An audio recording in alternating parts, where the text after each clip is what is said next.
Joining me now is National Party leader David Littleproud.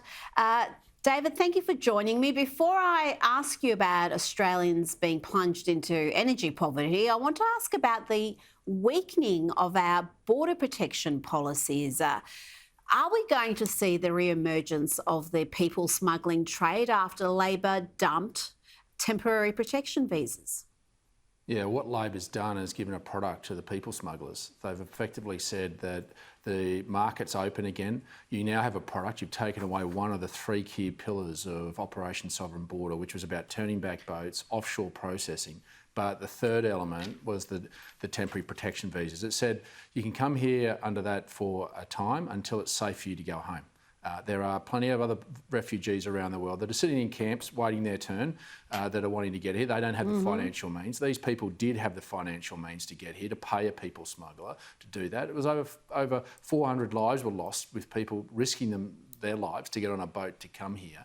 And what this government has done is sent signals to those people smugglers to test it. And particularly the most concerning part of all this is that the government won't explain what the expert advice is from our agencies about whether this would, in fact, open up that market again. They're not being transparent with the Australian people. We've had secure borders for some time since we brought in Operation Sovereign Borders, and now to weaken it, it's beholden on this government to show that advice, to tell us what the experts are saying, what our intelligence agencies are telling us, and whether we're going to have to spend billions of dollars putting boats out there turning back more, and billions more dollars in putting them into offshore detention, one of which they let slip, and in fact was just more luck than good management around Nauru, where the current Home Affairs Minister forgot to actually renew the sunsetting of that facility before Christmas. So this is where practical reality is going to bite, and if you're a people smuggler today, you've just put Australia back on the shopping list.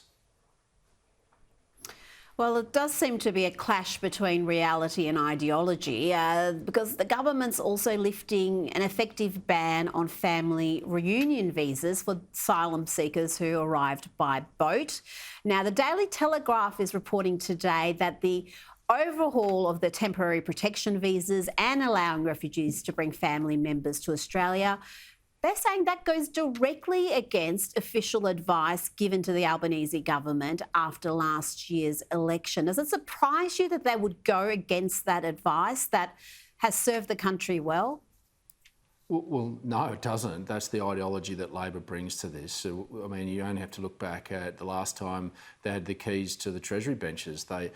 Kevin Rudd dismantled basically every semblance of sane policy about keeping our borders safe, and what happened and what ensured was that people lost their lives, and it cost you, the Australian taxpayer, billions of dollars to put these people in detention. And now basically you're saying to those whose business model we broke, we're back on the shopping list because this government doesn't believe not only in temporary protection visas, but it's now opening the door to those that are already here. Now, we're a fair country. I've got no worries in us doing our fair share in those that are less fortunate than us.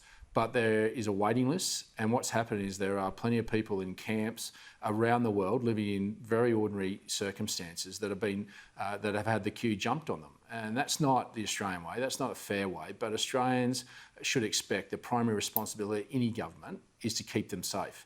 And if you open up those borders, there are elements around the globe that want to hurt us and are prepared to come here and do that. So this government needs to come clean, be transparent with the Australian people about what advice they got about these policies, so that we can have confidence in knowing that our borders are safe and that Australians are safe. Now, David, Australian households are paying up to $4,000 a year for gas and electricity. That's analysis that's on the front page of the Herald Sun today. And those bills are expected to soar further come this winter. What can be done to ensure we don't have working Australians plunged into energy poverty? Yeah, well, you don't need a 6,000-word economic essay in trying to reshape capitalism. Year 8 business economics will tell you about this simple principle of demand and supply. It comes down to supply. This government has wasted, since May, the opportunity to increase supply in the gas sector. And what it's done is meant that investment confidence is now shot. In fact, in my own electorate, Cenex were about to put an extra 60 petajoules into the domestic market. That's about 10% of exactly what's in there at the moment. And then they're going to double that, $1 billion investment. But because of the ideology of this government that doesn't match the practical reality of what's coming out of your wallet at the moment, means that that investment is shot and we are drawing down on our gas supplies. And the reckless pace that this government wants to go down with renewables fails to even understand the simple logic that renewables can't work without firming. And that firming can come with gas. But if you're going to take that supply away, you take away that investment confidence, you are going to see that prices go up because supply goes down. That, I learned in Year 8 business economics. Jim Chalmers, as the Treasurer, should see that as the underlying principle of any essay that he puts together, that demand and supply are part of any economic analysis and understanding that anyone should have, and he's ignoring it because of ideology rather than the practical reality of what Australians are going to pay for their electricity bills. David Littleproud, thank you so much for joining me this evening.